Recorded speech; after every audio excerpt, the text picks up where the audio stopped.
राजधानी देहरादून में विधानसभा के बाहर आज कांग्रेस नेताओं और कार्यकर्ताओं का जोरदार प्रदर्शन देखने को मिला।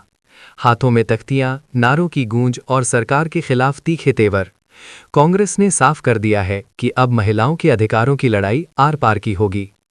कांग्रेस की मांग है कि उत्तराखंड विधानसभा में महिलाओं को 33% आरक्षण तत्काल लागू किया जाए। धरने पर बैठे नेताओं ने बीजेपी सरकार पर गंभीर आरोप लगाते हुए कहा कि सरकार सिर्फ नारी सम्मान की बात करती है, लेकिन हकीकत में महिलाओं को उनका हक नहीं मिल रहा। कांग्रेस नेताओं ने आरोप लगाया कि महिलाओं की सुरक्षा, भागीदारी और सम्मान को लेकर कोई ठोस नीति जमीन पर नजर नहीं आती।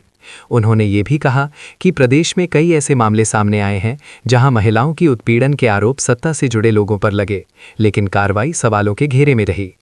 प्रदर्शन कर रहे नेताओं ने ऐलान किया कि ये आंदोलन अब केवल धरने तक सीमित नहीं रहेगा, इसे सड़क से लेकर सदन तक पूरी ताकत के साथ उठाया जाएगा। खास बात यह है कि 28 अप्रैल को बुलाए गए विधानसभा के विशेष सत्र में कांग्रेस इस मुद्दे को जोर शोर से उठाने की तैयारी में है, जिससे प्रदेश की राजनीति और भी गरमाने के आसार हैं। अब सबसे बड़ा सवाल यही है, क्या सरकार महिला आरक्षण की इस मांग को स्वीकार करेगी या फिर ये मुद्दा आने वाले दिनों में और बड़ा राजनीतिक संघर्ष बन जाएगा।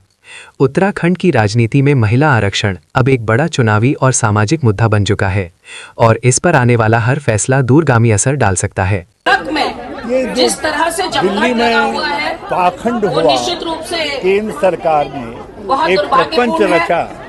भाजपा कभी भी महिलाओं को 33% आरक्षण देने में गंभीर नहीं। उसने हमेशा 2010 में भी जब हम लेकर के आए इस विधेयक को, तब भी कुछ प्रपंच रचा और ये जन दबाव में 2023 में तो बिल लाए और सबने सर्वसम्मति से पारित करवा दिया, लेकिन लागू करने में फिर प्रपंच कर दिया।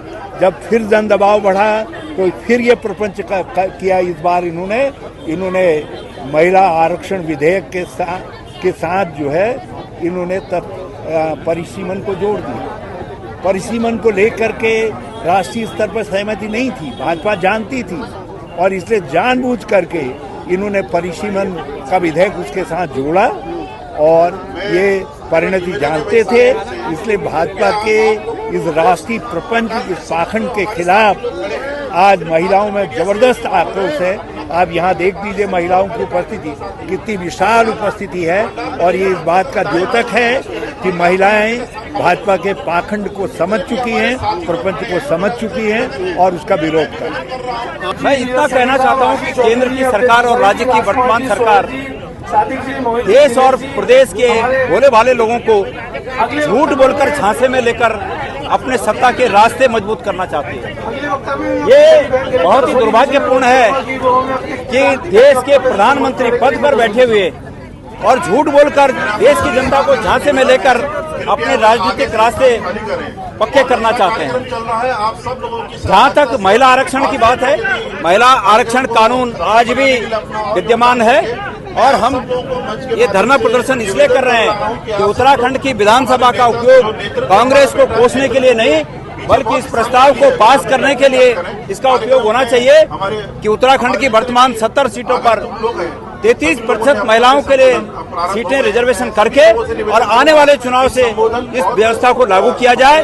ये प्रस्ताव यहाँ पास हो, ये संकल्प यहाँ पास हो विधानसभा में और केंद्र को भेजा जाए। देखिए, बीजेपी झूठी पार्टी है, ये कहते कुछ और करते कुछ। महिला आरक्षण बिल की आड़ में ये परिसीमन लागू करना चाहते थे जो पूरी तरह से असंवैधानिक था। कांग्रेस हमेशा इस बात की पुरजोर समर्थक रही है कि महिलाओं को आरक्षण 33% मिलना चाहिए और ये कहें कि कांग्रेस इस बिल को लेकर के आई और जब 2023 में हो गया था तो भारतीय जनता पार्टी को 2024 में इसे लागू करना चाहिए था। उन्होंने क्यों इसे लागू नहीं किया? और हमें भी कहते हैं कि कांग्रेस सभी भी समर्थक है कि महिला आरक्षण बिल को उसके आधार पर यह 33% आरक्षण 2027 के विधानसभा चुनाव में करना चाहिए।